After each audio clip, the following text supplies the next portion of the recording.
একটা মনের কথা আপনাদের কাছে শেয়ার করি, ঠিক আছে?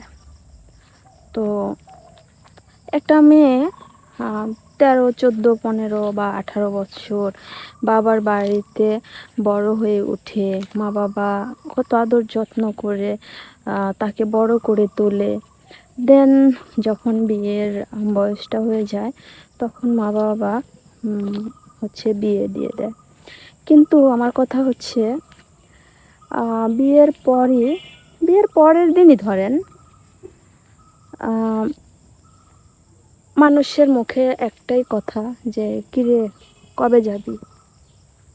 আসলে এই বিষয়টা অনেক কষ্টজনক লাগে, আমার কাছে দুঃখজনক লাগে, জানেন তো?